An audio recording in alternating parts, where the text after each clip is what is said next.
समुद्र की लहरों से ऋषभ का रिश्ता कभी खत्म नहीं हुआ। अब 18 साल का ऋषभ एक साहसी, मजबूत और दिल से गहरा इंसान बन चुका था। लेकिन एक चीज उसे हमेशा बेचैन रखती थी, वो डॉल्फिन जिसने उसकी जान बचाई थी। क्या वह अब भी इस विशाल समुद्र में कहीं है? उस दिन सूरज डूबने के करीब था जब ऋषभ ने अपनी लकड़ी की छोटी सी नाव तैयार की और समुद्र की ओर बढ़ चला। लहरों की सरसराहट और समुद्र की गंध ने उसे फिर से अपने बचपन की उस घटना की याद दिला दी। वह उस जगह पहुंचा जहां उसने आखिरी बार अपनी डॉल्फिन को देखा था।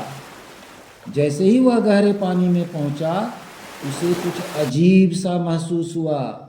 मरी हुई मछलियों के झुंड सतह पर तैर रहे थे। पानी में एक अजीब सी दुर्गंध और सन्नाटा था।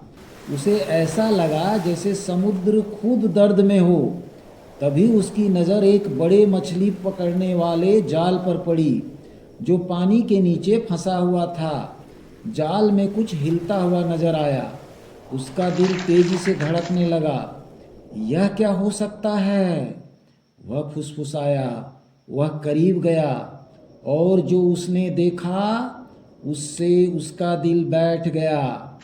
जाल में फंसी हुई डॉल्फिन वही थी जिसने सालों पहले उसकी जान बचाई थी। नहीं, ऋषभ की आवाज़ कांप उठी। डॉल्फिन जाल से छूटने के लिए तड़प रही थी। उसके शरीर पर गहरे कट और घाव थे। उसकी आंखों में दर्द साफ झलक रहा था। लेकिन जैसे ही उसकी नज़र ऋषभ पर पड़ी, उसकी तड़प एक पल के लिए थम गई। डॉल्फिन ने उसे पहचान लिया। उसकी आंखों में आंसू छलक पड़े। यह आंसू दर्द के नहीं बल्कि उम्मीद और खुशी के थे। तुम यहाँ हो? ऋषभ फुसफुसाया। उसकी आवाज में भी आंसू आ गए। उसने बिना एक पल गंवाए समुद्र में छलांग लगाई। पानी के अंदर जाते ही उसने देखा कि जाल न केवल डॉल्फिन को बल्कि एक डूबे हुए जहाज के मलबे को भी जकड़े हुए था। जाल हर तरफ से उलझा हुआ था। ऋषभ सतह पर लौटा, अपनी नाव पर चढ़ा और अपने औजार उठाए।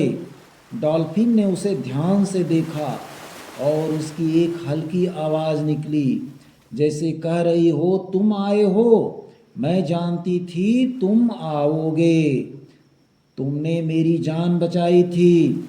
ऋषभ ने कहा, अब मेरी बारी है। ऋषभ ने फिर से गहरे पानी में गोता लगाया। जाल को काटने का काम आसान नहीं था।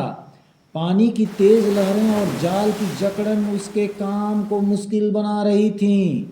लेकिन हर बार जब वह डॉल्फिन की आंखों में देखता, उसे एक नई ताकत मिलती।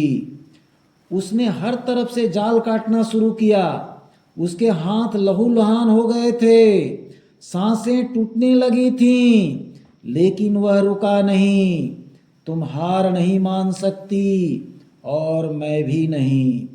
आखिरकार आधे घंटे की कड़ी मेहनत के बाद उसने जाल को पूरी तरह काट दिया। डॉल्फिन अब आजाद थी। उसने जोर से पानी के ऊपर छलांग लगाई जैसे अपनी आज़ादी का ऐलान कर रही हो। ऋषभ ने अपनी थकी हुई आंखों से डॉल्फिन को देखा और मुस्कुराया। उसकी आंखों से आंसू बह रहे थे, लेकिन वह झूम उठा। डॉल्फिन ने अपने पंखों से पानी उछालते हुए ऋषभ के करीब आकर उसने अपनी पीठ पर चढ़ने का इशारा किया। चलो। डॉल्फिन की आंखें जैसे कह रही थीं, अब मेरी बारी है तुम्हें सुरक्षित घर ले जाने की। डॉल्फिन ने ऋषभ को अपनी पीठ पर बिठाया और तेज रफ्तार से किनारे तक पहुंचाया। जब वे किनारे पर पहुंचे, ऋषभ रेत पर बैठ गया, थका हुआ लेकिन सुकून से भरा। डॉल्फिन पानी के करीब रुकी और उसकी ओर देखा। ऋषभ ने उसकी आंखों में झांकते हुए कहा, तुमने मुझे बचाया था और मैंने तुम्हें, लेकिन सच कहूँ तो तुमने मुझे कहीं ज़्यादा दिया है। तुमने मुझे सिखाया है कि दोस्ती और कृतज्ञता का कोई मोल नहीं होता। डॉल्फिन ने अपने सिर को हल्के से ऋषभ के कंधे से टकराया, जैसे कह रही हो तुम मेरी जिंदगी का हिस्सा हो, मैं कभी तुम्हें नहीं भूलूंगी, तुम हमेशा मेरी प्रेरणा रहोगी। ऋषभ ने कहा, और मुझे यकीन है कि जब भी मैं समुद्र को देखूंगा मैं तुम्हें महसूस करूंगा। डॉल्फिन ने पानी में एक ऊंची छलांग लगाई और फिर उसकी ओर देखते हुए हल्की आवाज निकाली। यह अलविदा नहीं था, यह वादा था कि उनकी दोस्ती समुद्र की गहराइयों जितनी गहरी और अमर रहेगी। उस शाम ऋषभ ने डूबते सूरज को देखते हुए सीखा कि सच्ची दोस्ती में भाषा, सीमा और जाति का कोई मतलब नहीं। डॉल्फिन ने उसे न केवल जीवन का महत्व सिखाया, बल्कि यह भी दिखाया कि कृतज्ञता और इंसानियत की डोर हर मुश्किल को पार कर सकती है।